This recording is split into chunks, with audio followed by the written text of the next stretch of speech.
Good afternoon, and welcome to today's lunch break with the Rabbi. Today is the 29th of April, 2021. It is Thursday, and it is also the 17th of Iyar, getting ready for Lag Baomer, which we'll talk about in just a moment. In discussing this week's Torah reading, as always on Thursday, we get ready for the coming week ahead. This week's Torah reading, his name is Emor. Emor literally means speak. In fact, there are many ways how one can say speak in the Hebrew vernacular. Emor is more the gentle way of speaking, but also the education way of speaking. There are 3 times that the Torah tells us about the importance of education, that the older generation should, so to speak, explain and teach the younger generation. What are the 3 things? Number 1, it is found when it comes to the prohibition of eating insects or non-kosher creating and crawling insects. The Torah tells the double terminology and saying that the elder should teach the younger. As well, when it comes to the prohibition of consuming blood, again, the older generation should educate the younger generation. And then the 3rd time, which is in this week's Torah reading, where it talks about the concepts of purity and impurity. What is it? That it is in these 3 places where the Torah uses this duplicate terminology of saying speak and say, so that the older generation should educate the younger generation. What is it in these 3 concepts that can teach us a monumental lesson in what it means, education? And over here, the Torah takes us to something, an extreme level, a far vision, greater than any educator of yesteryear ever would have imagined. Every single child has their way and has their method of understanding, has their intelligence and has their capability. And sometimes you see a child who's involved, or not only a child, you see a person who's involved with very coarse, unwanting type of things. And the first thing you may say, this is a lost case, lost cause. Somebody that plays with insects all day, somebody who has no appreciation for anything which is godly or good.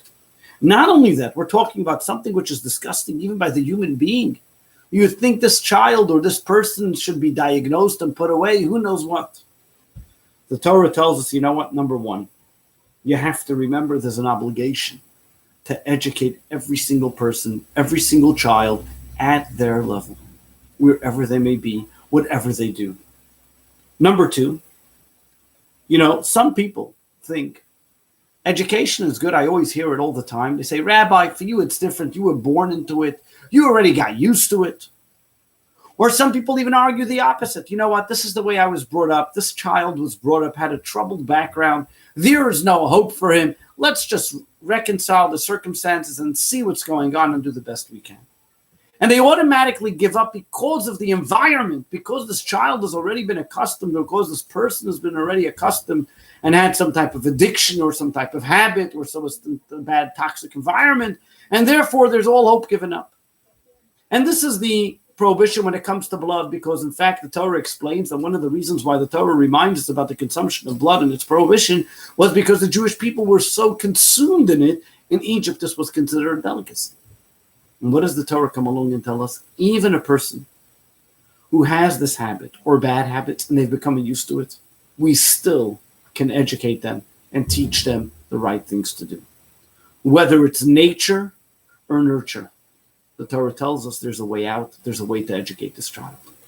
The first one about the creatures may be nature, the blood may be nurture. Both of these things tell us that we still have an obligation to educate the young in the right and proper path. But then here comes the 3rd one. There are some people that think we shouldn't be teaching children about God. We shouldn't be teaching children about things they can't understand. Everything we tell a child has to be rational, has to be explained. We shouldn't just tell them, well, just this is the way it is. We don't understand it. And over here, the Torah tells us the biggest mistake any educator can make. A person has to understand that there are certain things which are beyond our scope of understanding. and to educate our child that we don't only do things because we understand it. We do it because God told us to do it. And therefore, the Torah tells us the law of education by the law of purity and impurity. It's super rationale. There is no rationale why this becomes pure and this becomes impure. The only reason why this is pure and this is impure is because God told us to do it. And this is what we educate a child from day one, telling him that there are commandments that we follow what God tells us to do only because God told us to do, not because we understand it, not because it makes sense, and not because I can give any intellectual understanding because of it. I follow the commandments. I connect to God. I do what is godly because I want to be godly. And to be godly, it's super rational. It's not because that makes sense. It's because of an inherent connection and a relationship that every single one of us has.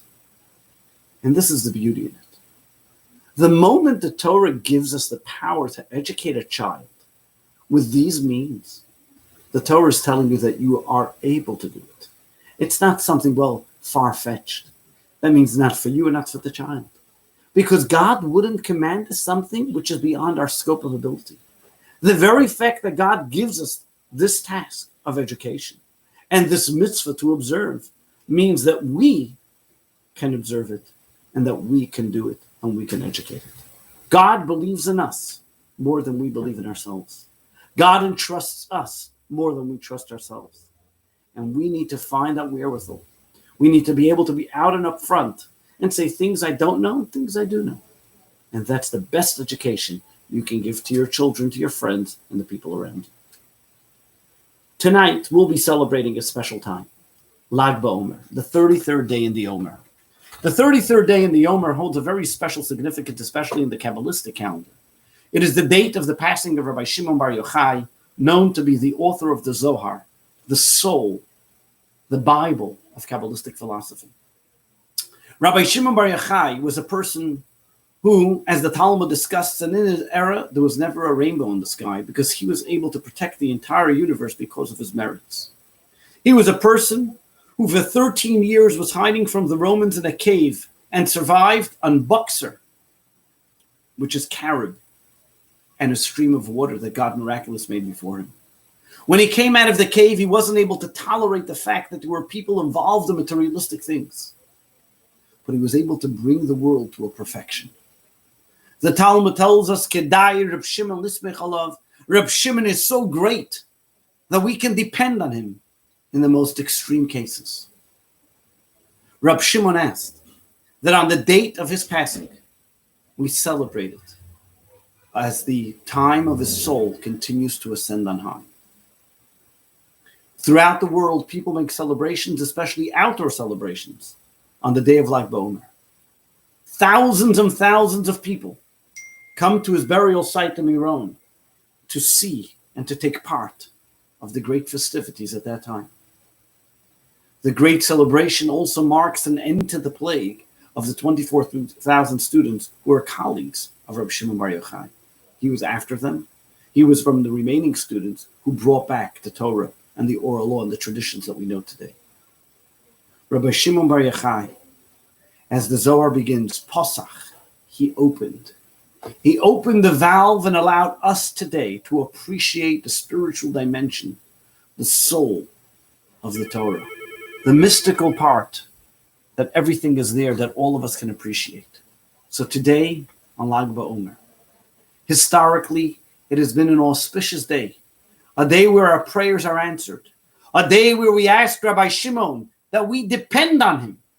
So my dear friends, please make the most of this time. Starting tonight, we will be having a barbecue tonight to celebrate this occasion because it was done with outside events, to be able to show that the world doesn't just stay inside the synagogue. He taught us how spirituality permeates every single living being in the world, from the greatest nature of vegetation to the people and humankind, and whatever we do is permeated with spirituality. But starting from tonight on the day of Lag Baomer, begins this auspicious day where you ask, pray, and plead, and bless those you and those around you on this momentous time, that Rabbi Shimon bar Yochai should continue to pour his blessings upon us and continue to open the valve of spirituality and bring an abundance of blessing, that all those that need health should be healthy. All those that need wealth and want wealth should be wealthy.